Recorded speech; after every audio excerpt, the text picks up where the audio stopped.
चंद्रगुप्त मौर्य हम लोग देखेंगे, हम लोग देख रहे हैं मौर्य वंश।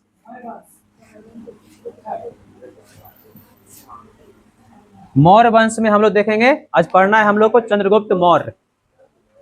तुम लोग कहानी सुना चुके थे, बहुत सारी कहानियां थी, सारी सुना चुके थे, कहाँ से आया था, कैसे कैसे चंद्रगुप्त चाणक्य को मिला, है ना।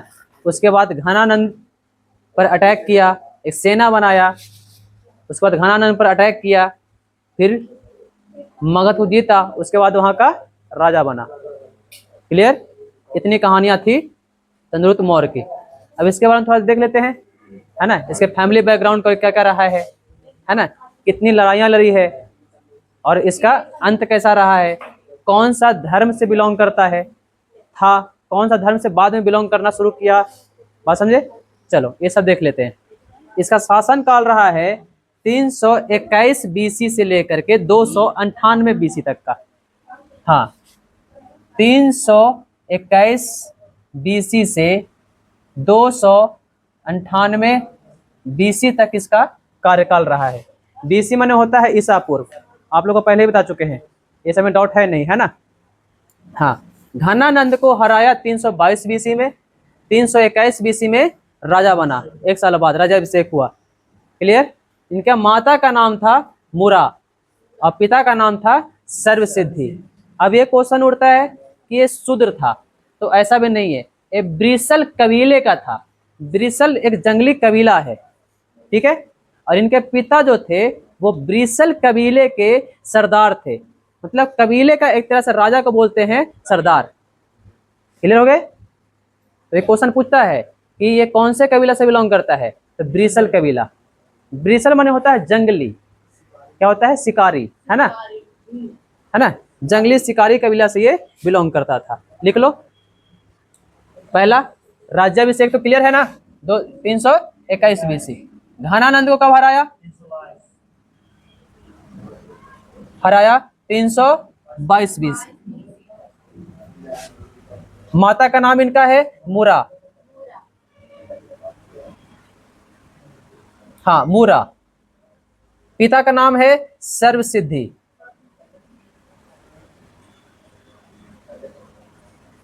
सर्वसिद्धि। क्लियर। एक क्वेश्चन और आता है कि ये जब चाणक्य जब इनको ढूंढ रहे थे या फिर कोई अपना शिष्य ढूंढ रहे थे, तो कौन सा खेल खेल रहे थे, ये क्वेश्चन आता है ना, कि कौन सा खेल खेलते हुए मिले थे चाणक्य को। तो एक खेल होता है रजी कलम। रजी कलम क्या होता है, मतलब ना समझे, राजा मंत्री वाला खेल। हाँ, राजा मंत्री चोर सिपाही वाला खेल जो होता है ना, उसको बोलते हैं रजी कलम। एक व्यक्ति राजा बना है, एक सामने मंत्रियों बैठे हुए, है ना, ऐसे करके। अब यही काम होता है कि जब चाणक्य वहां से गुजरते हुए रहते हैं, बात समझे। हाँ, नहीं पकड़ कर नहीं ले आता, तब वहां पर क्या होता है कि एक उनका जो सिपाही होता है, जो सिपाही बना हुआ होता है ना, वो चाणक्य से कहता है कि यहाँ से गुजरने का टैक्स लगेगा, बात समझे। बच्चा होता है, चाणक्य भी थोड़े से दयालु टाइप के व्यक्ति हैं, तो बोले कि गुजरने का टैक्स लगेगा, किन के आदेश पर, तो बोले हमारे राजा के आदेश पर। बोले राजा कौन है, तो हमारे चंद्रगुप्त राजा है। बड़ा खतरनाक वाला व्यक्ति, बोले चंद्रगुप्त हमारे राजा हैं। बोले कि आपके राजा कहाँ मिलेंगे, तो चलिए हम ले चलते हैं, लेकिन उसके पहले टैक्स दीजिए। तो वहीं पर 1 रुपये का सिक्का जो भी है ना, कॉइन उसमें चलता था, वो निकाले और बच्चे को दे दिए, है ना। बोला कि हमको आपको राजा से मिलना है, तो वहीं पर जाता है, तो वही चंद्रगुप्त से इनकी मुलाकात होती है, वहीं पर शिष्य बनता है। उसी वाला खेल में एक व्यक्ति और मिलता है उनको, पब्बा, है ना। तो वो 2 व्यक्ति को लेकर के जाते हैं, हालांकि और भी इनके शिष्य रहे हैं, लेकिन 2 इनके मेन शिष्यों में आते हैं, बात समझे। अरे तुम लोग कंफ्यूज का है, और आधा का ठंडा लगता है, आधा है गर्मी लगता है, जो गर्मी लगता है ठंडा लगता है, नहीं बैठा कर, इधर धूप मिलेगा तुमको। अब वैसे भी ठंडा वाला मौसम, गर्मी वाला मौसम चल रहा है, पंखा कम चलाना है। हाँ, क्लियर हो गए। तो वहां पर मिलते हैं, 2 व्यक्ति को शिष्य बनाते हैं। मेन शिष्य 2 व्यक्ति होता है उनका, एक है ना, बाकी उनके शिष्य रहे हैं, ऐसा नहीं है, बाकी मंत्री होते हैं, लेकिन राजा के कैटेगरी में 2 ही शिष्य को रखे हैं। ये कौन कौन से, पब्बा और चंद्रगुप्त मौर्य। क्लियर हो गए? ये दो शिष्य बहुत बेहतरीन होंगे। तो आगे बढ़ते हैं। तो एक क्वेश्चन लिखना, क्या लिखना कि चाणक्य को कौन सा खेल खेलते हुए मिले थे? रजी कलम। बता दिए कि रजी कलम क्या होता है, जो हाँ राजा मंत्री वाला खेल होता है। क्लियर? हाँ। अब पूछेगा कि इनके पिता जो थे कौन से, तो ब्रिसल कबीला, ब्रिसल कबीला के सरदार थे। ब्रिसल कबीला के सरदार थे। क्लियर? ब्रिसल कबीला एक क्या है? शिकारी कबीला है। हाँ, जो शिकार करके अपना जीवन यापन करती है उसको ब्रिसल बोलते हैं। क्लियर? हाँ, जंगली शिकारी, जंगली शिकारी को ब्रिसल बोलते हैं। क्लियर हो गए? हाँ। अब क्या हुआ कि इनके प्रधानमंत्री कौन बने? जब ये राजा बने तो प्रधानमंत्री कौन बनेंगे? चाणक्य, कौटिल्य, है ना। इनके प्रधानमंत्री का नाम लिख लो। इनके बारे में तो लोग कहानी सुना चुके हैं। प्रधानमंत्री कौटिल्य, है ना, कौटिल्य। अच्छा, जब ये राजा बने तो अपना एक राजवंशीय चिन्ह रखा जाता है। अपना पताका पर, झंडा पर एक राजवंशीय चिन्ह, उसका पहचान होता है। तो इनका पताका था भागवा। कैसा था? भागवा। और भागवा पर एक चिन्ह था मोर का, है ना। इसको मयूर चिन्ह बोलते हैं। बात समझे? अच्छा, मयूरी चिन्ह क्यों रखा है, ये भी थोड़ा क्वेश्चन उठता है। तो उस समय हमारे यहाँ, अभी भी हमारे यहाँ यूपी वाला इलाका में बहुत सारे मोर मिलेंगे तुमको, ज्यादा मात्रा में मोर मिलेंगे। बात समझे? मगध वाले इलाका में उसमें ज्यादा मोर की मात्रा अधिक होती थी, है ना। और मोर को हम लोग राष्ट्रीय पक्षी मानते हैं, है ना। चलो लिख लो। राजवंशीय चिन्ह क्या था? राजवंशीय चिन्ह मयूर। अब एक क्वेश्चन और बताना तुम लोगों कि मयूर किनका सिंहासन, सॉरी वाहन है? कार्तिक जी का। और कार्तिक किनके बेटे हैं? शंकर जी का। अच्छा, पार्वती जी का। अच्छा ठीक है, दोनों के बेटे हैं। गणेश जी कार्तिक जी भाई हुए, है ना।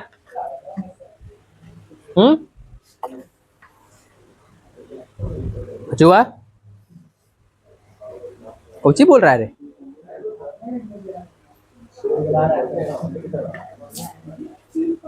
कौची पीछे से बोलते रहता है रे? सब अपने में सब गुलगुलाते रहता है। हाँ हाँ, चलो आगे बढ़ा जाए। आगे बढ़ते हैं। तो देखो, इनको दो उपाधियां मिला है। एक उपाधि मिला है भारत का मुक्तिदाता कहा जाता है इनको। अब बोलोगे सर क्यों कहा जाता है भारत का मुक्तिदाता? क्योंकि वही टाइम में, है ना, सेल्यूकस निकेटर का अटैक होता है, और जो भी कब्जा किया हुआ था सेल्यूकस निकेटर, उसको बाहर निकालने का काम कौन करते हैं? चंद्रगुप्त मौर्य। इसीलिए बोला जाता है भारत का मुक्तिदाता। क्लियर? लिख लो एक पॉइंट, उपाधि में इनका है, उपाधि भारत का मुक्ति दाता कहा जाता है इनको। पहला उपाधि मिला है। एक उपाधि और मिला है कि प्रथम स्वतंत्रता संग्राम का प्रथम नायक। एक क्वेश्चन बहुत बार आया हुआ है, लोग जानते हैं, मार दे तो सीधा सीधा जाकर के मॉडर्न हिस्ट्री वाला कौन? मंगल पांडे। आंख मूंद के मार दिया फटाक से। मंगल पांडे प्रथम स्वतंत्रता संग्राम के प्रथम नायक थे। अरे एंशिएंट हिस्ट्री भी देखो, उसके बाद फिर मिडाइवल हिस्ट्री भी देखो, वहां पर भी बहुत सारा क्वेश्चन पूछता है। क्लियर? तो ये क्वेश्चन है कि प्रथम स्वतंत्रता संग्राम के प्रथम नायक कहते हैं इनको। क्या कहते हैं? प्रथम नायक। क्लियर? हाँ। अब देखो, अब इनके जाति पर थोड़ा डिबेट हो जाता है। इनकी कौन सी जाति के थे ये? कुछ लोग कहते हैं नहीं शूद्र जाति के थे, कुछ लोग कहते हैं नहीं, है ना, मतलब ब्राह्मण जाति के थे, कुछ लोग कहते हैं नहीं क्षत्रिय थे, कुछ लोग कहते हैं ब्रिसल थे। मतलब बहुत सारी जातियों पर अलग अलग इतिहासकारों में अलग अलग डिबेट है ना। तो लिखो, इनकी जाति भी लिख लो, कौन किसने किसने क्या कहा जाति के बारे में, क्वेश्चन पूछ देता है। क्लियर? तो हाँ, इनको क्षत्रिय कौन कौन से ग्रंथ में बोला गया है? तो क्षत्रिय बोला गया है 2 ग्रंथ में। कौन कौन से रे? बौद्ध और जैन ग्रंथ में। बौद्ध और जैन ग्रंथ, बौद्ध और जैन ग्रंथ में इनका जिक्र मिलता है। तो उसमें क्या बोला गया है कि ये कौन से जाति के हैं? तो क्षत्रिय जाति के हैं। क्लियर? हाँ, निम्न कुल, निम्न कुल मतलब होता है शूद्र वाला कैटेगरी में आता है, उसको बोलते हैं निम्न कुल। निम्न कुल का कौन बोला है? निम्न कुल का बोला है एक व्यक्ति अंग्रेज है, उसका नाम है जस्टिन। हाँ, जस्टिन ने इनको निम्न कुल का बताया है। क्लियर? उसके बाद आता है ब्रिसल कुल। एक व्यक्ति है विशाख दत्त। विशाख दत्त की पुस्तक का नाम बताओ।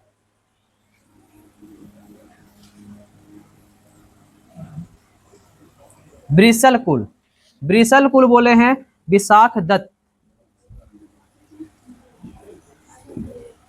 अरे जहां पर किताब लिखा रहे थे वहां पर किताब मुद्रा राक्षस, तो विशाख दत्त के मुद्रा राक्षस में बोला गया इनको निम्न कुल का। क्लियर? अब है शूद्र जाति। देखो, शूद्र जाति नहीं होता है, शूद्र क्या होता है? हाँ, तो शूद्र होता क्या है?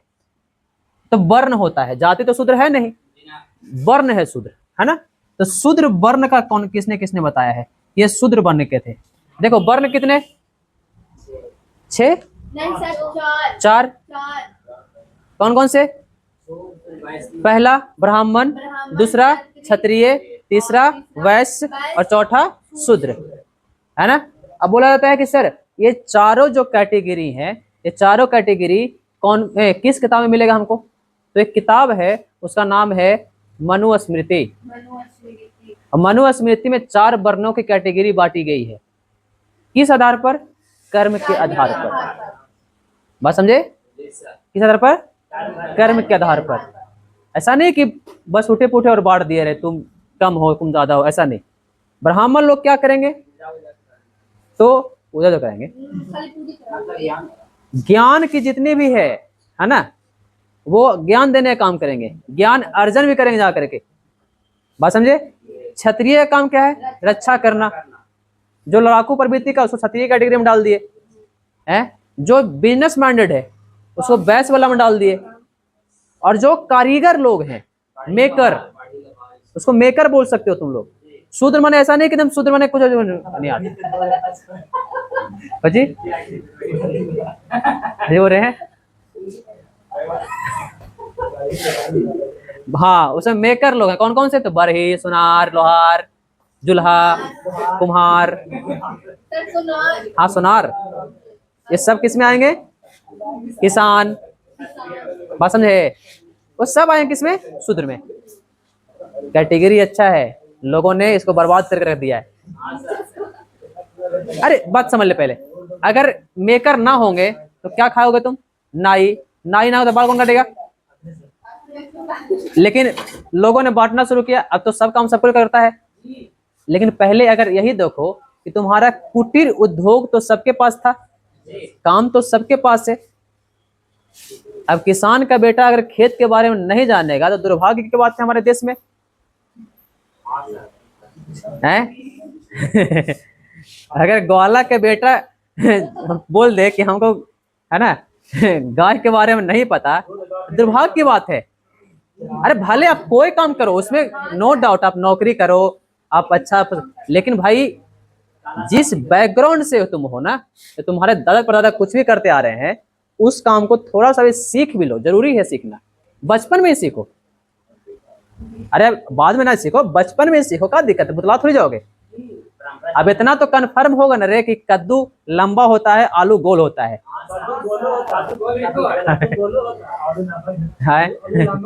आलू लंबा भी होता है। अब इस मालूम होगा ना चावल का दाना ऐसा होता है। हमारा भतीजा उतीजा आता है ना, मुंबई में रहता है, उसको, हाँ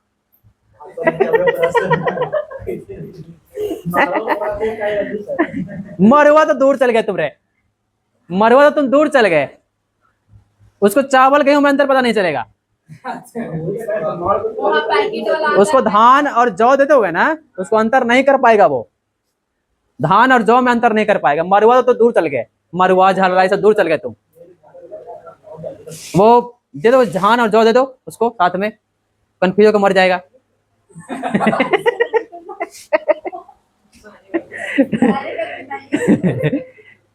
अरे फिर भी अंतर होना चाहिए रे। हम लोग फैमिली बैकग्राउंड क्या है, किसानी के हम लोग है।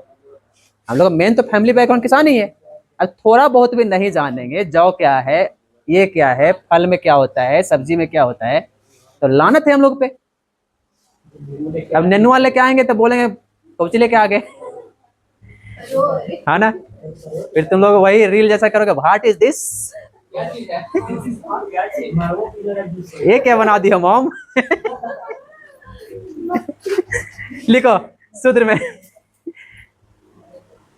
हाँ, शूद्र कौन कौन सा जो ग्रंथ है उसमें कहा गया इनको शूद्र। तो एक है मुद्रा राक्षस, मुद्रा राक्षस जो विशाख दत्त का लिखा हुआ है, ठीक है। एक है ब्राह्मण ग्रंथ, ब्राह्मण ग्रंथ। एक है बृहत कथा मंजरी,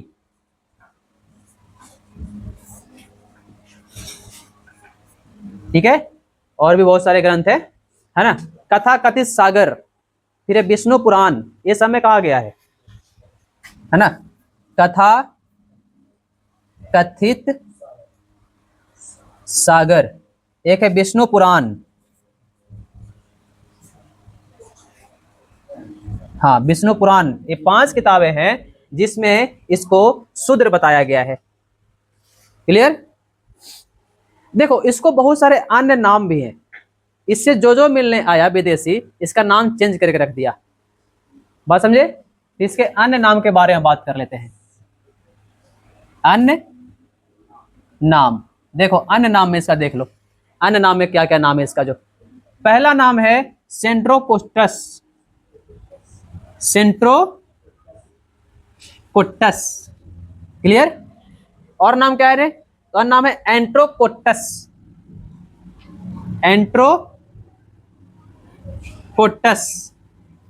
और नाम क्या है, तो सेंड्रो हो गया ना रे, सेट्रोकोट्टस। एक और है सेट्रोकोट्टस। अब देखो ये सब जो नाम इसको दिए गए हैं ये विदेशियों के द्वारा दिए गए हैं, समझे। अब कोई को नहीं बताया है कि मेगास्थनीज आया था, पाटलिपुत्रा को पोलीबोथरा बोल के चला गया, हाँ रस्तैया में हेरा गया। वैसे ही ये भी था, जो जो भारत आया बहुत सारे लोग, है ना। तो सेट्रोकोट्टस बोला निर्याकस, निर्याकस के बारे में कल बता चुके थे हम तुम लोग को कि निर्याकस वही व्यक्ति है जो सिकंदर का जल सेनापति है ना। ये भी आया था चंद्रगुप्त मौर्य से मिलने, है ना। जब मिलने आया तो फिर भुतला गया, किससे मिले गए, चंद्रगुप्त मौर्य। चंद्रगुप्त मौर्य बोला नहीं सेंट्रोकोट्टस, सेंट्रोकोट्टस याद हो गया। नहीं बोले सेंटर फ्रूट, है ना। सेंटा फ्रूट हो गया, रस्तैया मुतला गया, नहीं समझे। एंट्रोकोट्टस कौन कौन बोला, तो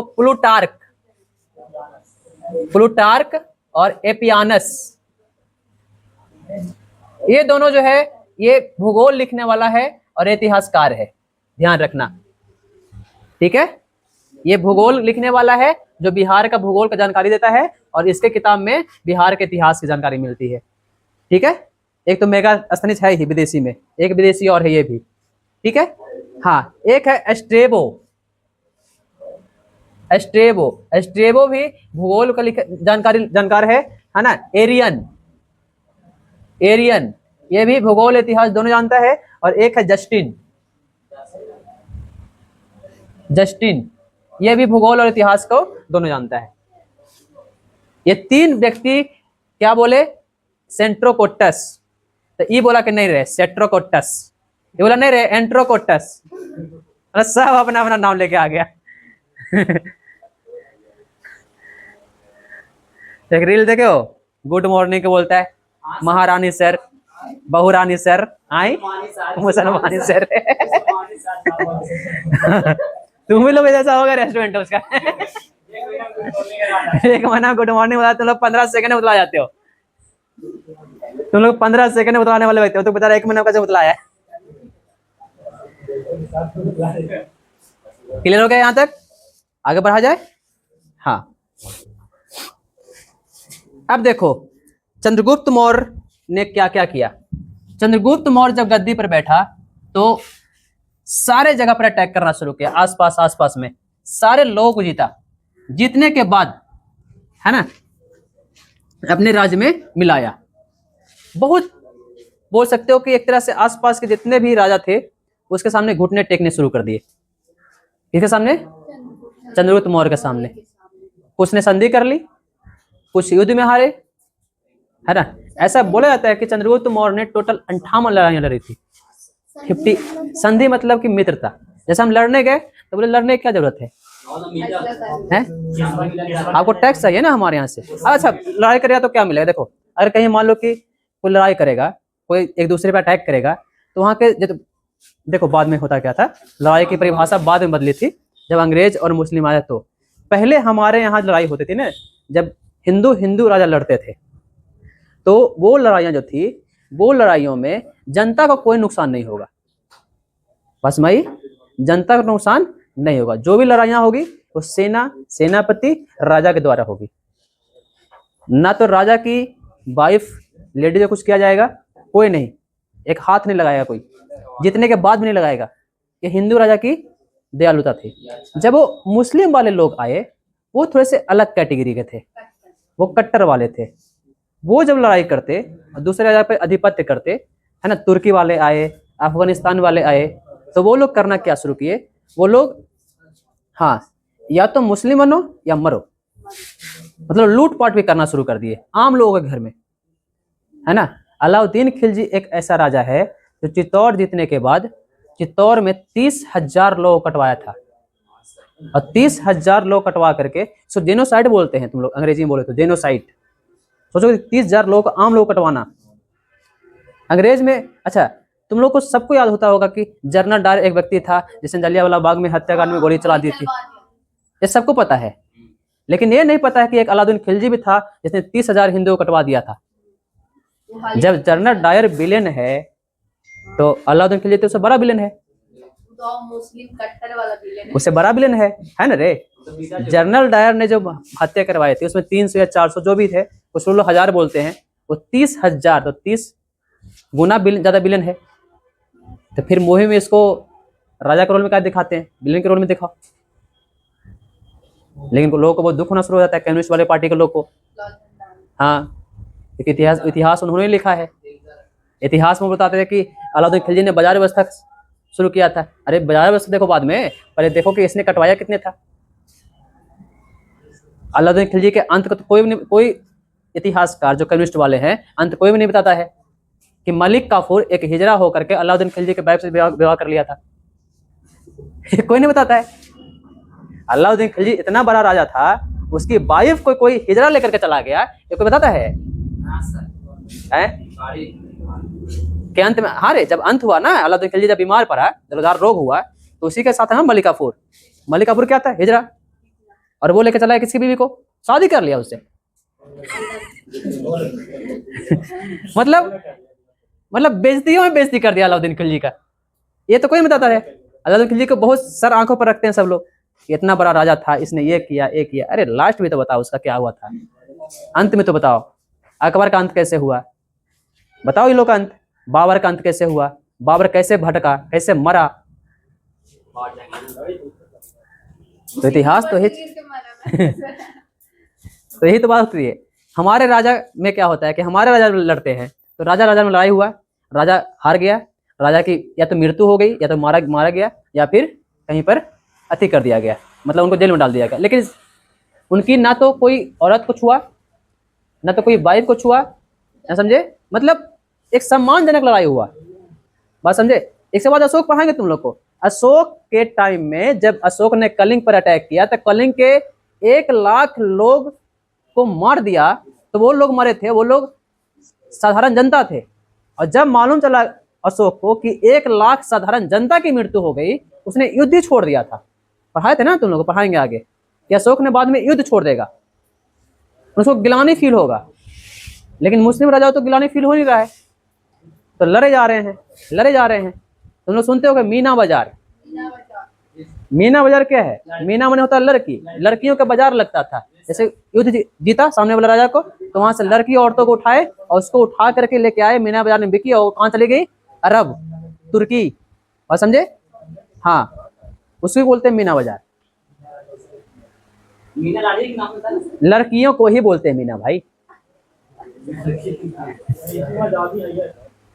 तो यही ना बात बोल रहे हैं कि हमारे राजा जो भी लड़े, वो लड़े सम्मानजनक लड़ाई। बाद में जो भी लड़ाइयाँ हुई, वो लड़ाई हुई मतलब दरिंदगी टाइप का, उसको बोल सकते हो, कट्टर टाइप का। अब देखो चंद्रगुप्त मौर्य ने क्या किया। चंद्रगुप्त मौर्य से लड़ने आया एक राजा, उसका नाम था सेल्यूकस निकेटर। हालांकि निराकस पहले समझा चुका था कि मत जाओ रे, पीछे एक व्यक्ति है, उसका नाम चाणक्य है, बड़ा खतरनाक है, एक लंटेन बुझा के एक लंटेन जला देता है। चंद्रगुप्त सेल्यूकस ने कहा तो माने, बोला कि ना, देख लेते हैं कैसा लंटेन है।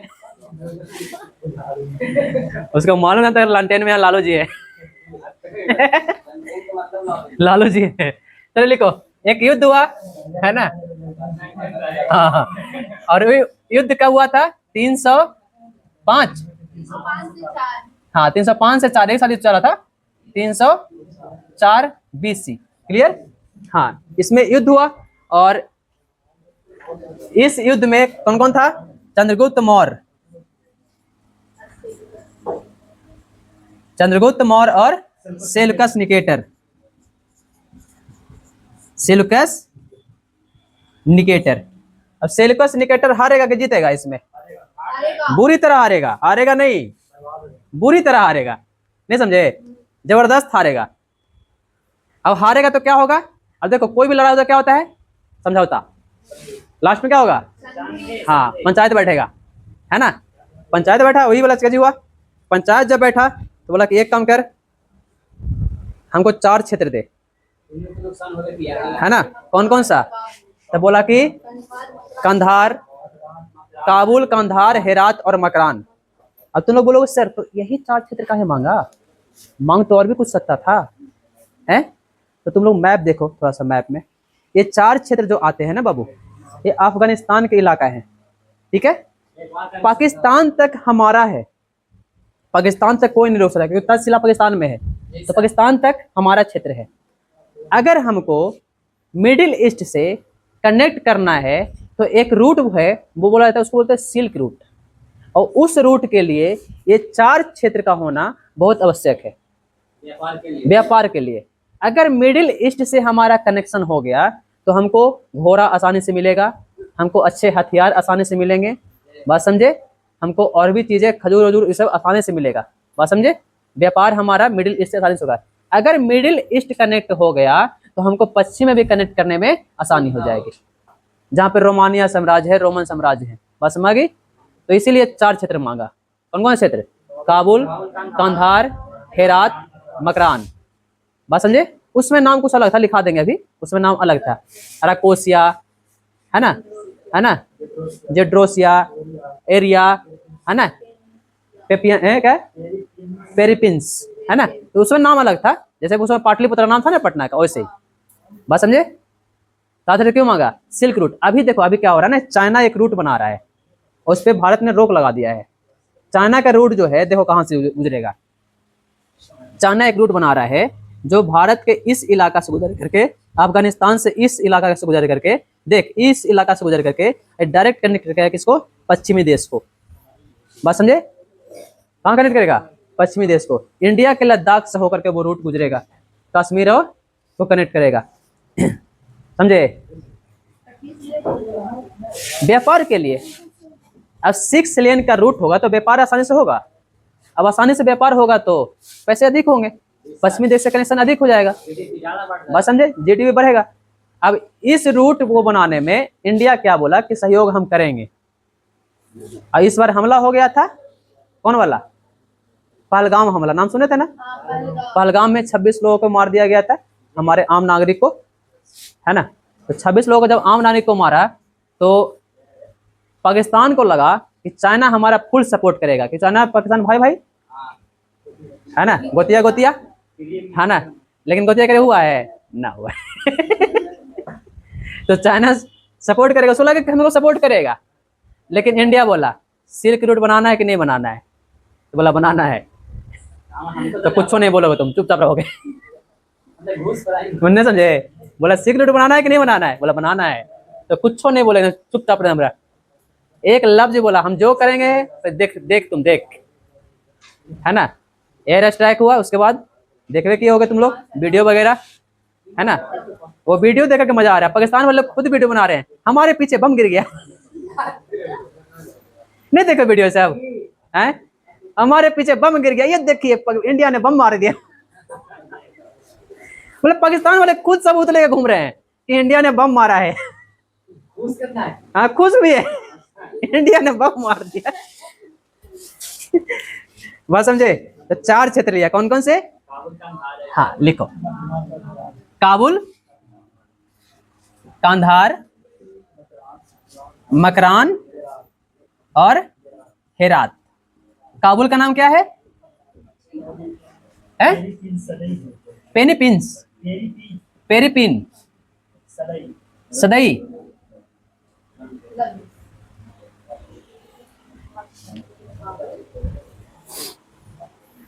हाँ पेरिपिन सदई। हाँ कंधार का नाम क्या है? अराकोसिया। मकरान का नाम क्या है? जेड्रोसिया। और हेरात का नाम क्या है? एरिया। देखो उस पुराना नाम है भाई ये, बस मारिए। हाँ ओल्ड नेम है ना, ये पुराना नाम है इसका, बस मागी। हाँ अब देखो, हाँ ये तो 4 क्षेत्र लिया। अब बोला कि एक तुम्हारी बेटी है, मतलब ब्याह कराओ, है ना। तो बेटी से शादी करवाया, है ना। देख लेना, हार गया था रे चंद्रगुप्त मौर्य, जीत गया था, तो क्या करवाया? हेलेना से ब्याह करवाया। हेलेना को एक नाम और बोलते हैं, कार्नेलिया, है ना। अच्छा से किया ना। हाँ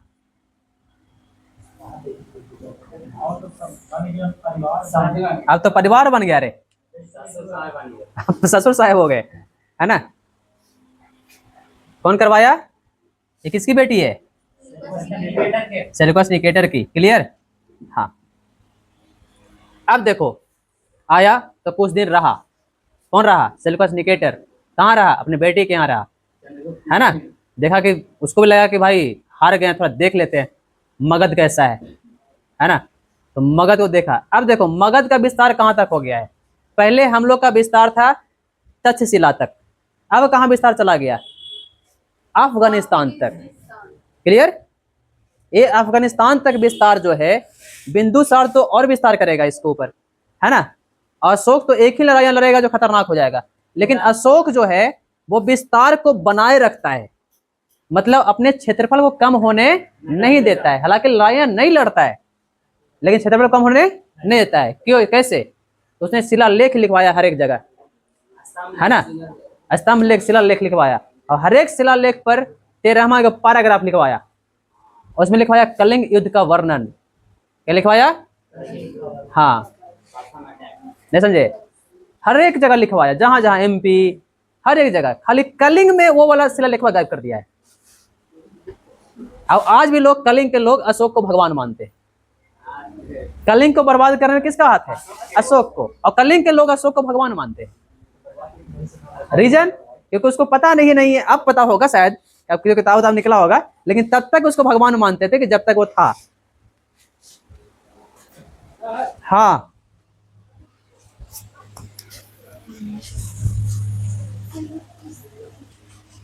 चलो आगे बढ़े। और इस युद्ध का वर्णन जो है किस किताब में किया गया है? एपियानस। एपियानस ने किया है। एपियानस की किताब में इस युद्ध का वर्णन है। हाँ क्लियर हो गए यहां तक? आगे बढ़े। इस युद्ध का वर्णन जो चंद्रगुप्त मौर्य और सेल्यूकस निकेटर के बीच में हुआ था 305 बीसी में। क्लियर हो गए? अब देखो किताब का नाम एपियानस का बुक है, इतिहास का बुक। अब देखो, हाँ अब कहानी क्या है कि ये जब युद्ध हुआ, युद्ध के बाद फिर सेल्यूकस निकेटर यहाँ आकर रहा। हारने के बाद जब वो जाने लगा, तो चंद्रगुप्त मौर्य ने सेल्यूकस निकेटर को 500 हाथी दिया। बोला हमारे पास हाथी बहुत है, ले जाओ, है ना, हमारे पास हाथी बहुत है, हाँ ले जा। हाथियों पर चढ़ाना, सबको घुमाना है ना, किराए पर लगा देना, जैसे ट्रेन कैसे लगाते हैं गाड़ियों किराए पर लगाते हैं ना रे, वैसे लगा देना। तो लिखो 500 हाथी, है ना, किसने दान दिया? चंद्रगुप्त मौर्य ने सेल्यूकस निकेटर को दिया। किसको दिया? सेल्यूकस निकेटर को दिया। क्लियर? हाँ,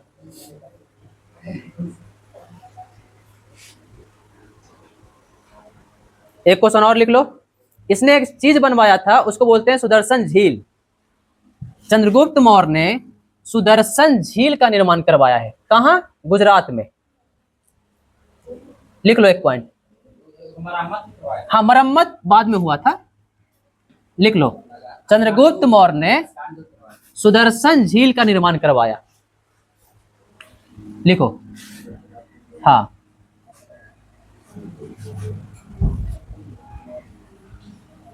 सुदर्शन झील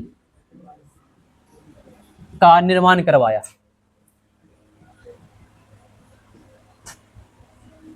देखो करवाया, लेकिन किया किसने था?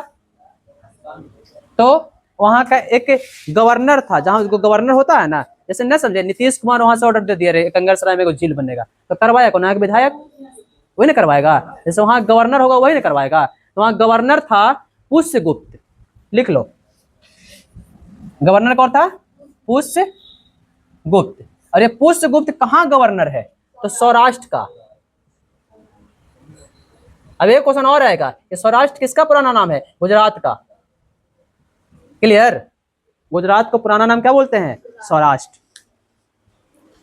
अब एक क्वेश्चन और आएगा कि इस जो ये सुदर्शन झिलवा है, इसका जो वर्णन है कौन से किताब में किया गया है, कौन से अभिलेख में किया गया है? तो एक क्वेश्चन आ रहेगा, रुद्रदामन का जूनागढ़ अभिलेख। जूनागढ़ अभिलेख। क्लियर? हाँ, अब देखिए 2 पॉइंट और लिख लो फटाफट। जस्टिन, अभी चर्चा करें जस्टिन का। जस्टिन ने कहा कि इसके पास, किसके पास? चंद्रगुप्त मौर्य के पास 6 लाख की सेना थी, और ये 6 लाख की सेना लेकर के पूरे भारत को रौंद दिया। रौंद दिया मतलब जीता, समझे? लिखो, जस्टिन ने क्या कहा? सॉरी, जस्टिन ने प्लूटार्क ने कहा था। हाँ, प्लूटार्क ने कहा कि, हाँ स्टेटमेंट समझ लो, इस स्टेटमेंट है ये। स्टेटमेंट कैसे लिखेंगे? इन्वर्टेड कॉमा, है ना, ऐसे करके शुरू करें, है ना। हाँ, प्लूटार्क ने क्या कहा कि इसके पास 6 लाख, कितना? 6 लाख की सेना है, 6 लाख की सेना थी, और पूरे 6 लाख की सेना लेकर पूरे भारत को रौंद दिया। पूरे भारत को रौंद दिया मतलब जीता। बात समझ में आई? हाँ, एक व्यक्ति और है, जस्टिन। जस्टिन ने क्या कहा इसके सेना के बारे में? ये डाकुओं का गिरोह है, डाकुओं का ये गिरोह है। क्लियर? क्या है? डाकुओं का गिरोह। अब देखो, एक राजा जो पूरे भारत को रौंद दिया, जिसके पास 6 लाख की सेना थी, 500 वाली दान कर रहा था, है ना, बहुत सारे लोग थे, वो व्यक्ति की मृत्यु कैसे होती है? तो एक व्यक्ति है, उनका नाम है भद्रबाहु। इसी के समय में एक अकाल पड़ता है। अकाल पड़ने के बाद एक व्यक्ति है भद्रबाहु, जैन धर्म वाले लोग, बता दो तुम लोग को। भद्रबाहु जो है वो चले गए थे कर्नाटक। भद्रबाहु के साथ ये भी चला गया अपने बेटा को बैठा करके कर्नाटक। बेटा का नाम बिंदुसार, है ना। बिंदुसार को अपना राजपाट दे दिया, बोला कि हम चले अब यहाँ से। गया कर्नाटक। कर्नाटक में जैन के साथ लास्ट अंतिम समय में जैन धर्म अपना लिया था। जैन धर्म अपनाने के बाद, है ना, एक होता है संलेखन विधि कि उपवास रह करके मृत्यु को प्राप्त हो जाना। तो इसका मृत्यु कहाँ हुआ था? कर्नाटक में। लिख लो, मृत्यु कहाँ हुआ? कर्नाटक। कर्नाटक के पूछेगा कि कौन से जगह पर श्रवण बेलगोला, श्रवण बेलगोला पूछेगा कौन से पहाड़ी पर है, तो चंद्रगिरी पर्वत, मैसूर की पहाड़ी हो गया है, चंद्रगिरी पर्वत, मैसूर की पहाड़ी। क्लियर? पूछेगा कौन सी विधि से, संलेखन विधि, संलेखन विधि। लास्ट टाइम एक क्वेश्चन पूछा था कि संलेखन विधि जो है किस धर्म से संबंधित है, कौन धर्म से? मारेंगे, अभी तो बता रहे हैं जैन धर्म। कौन विधि से? तो संलेखन विधि कौन कौन धर्म से? जैन धर्म से। देखो हमारे यहाँ बहुत सारी विधियां हैं जिससे बहुत सारे साधु संत होते हैं मृत्यु को प्राप्त हो जाते हैं, मतलब अपना शरीर त्याग देते हैं। जैसे कि है ना, कुंभ मेला में बहुत सारे हैं, जल समाधि ले लिए, अग्नि समाधि ले लिए, भूमि समाधि ले लिए, बोलते हैं ना। हाँ, हमारे में भी संलेखन विधि है। बहुत सारे लोग भूखे रह के मरते भी है ना, निर्जला उपवास भी बहुत सारे करते हैं, उससे भी बहुत सारे मृत्यु को प्राप्त होते हैं। हाँ नहीं, पानी ना पी करके, निर्जला माने पानी ना पीना। अब ये जानकारी जो है कौन सी कथा में दी गई है, तो एक कथा है राजावल्ली कथा, लिख लो। इसकी मृत्यु की जानकारी कौन सी कथा में? राजावल्ली कथा। ये राजावल्ली कथा जो है आज भी, ये राजावल्ली कथा जो है आज भी मैथिली में निर्गुण गाया जाता है, निर्गुण। भस्मागी क्लियर? तो ये तुम्हारे चंद्रगुप्त मौर्य, खतरनाक वाले, है ना, जो जीता वो सिकंदर, जो जीता वो चंद्रगुप्त मौर्य। हाँ। हाँ। उनको समझा देना आज से। क्लियर?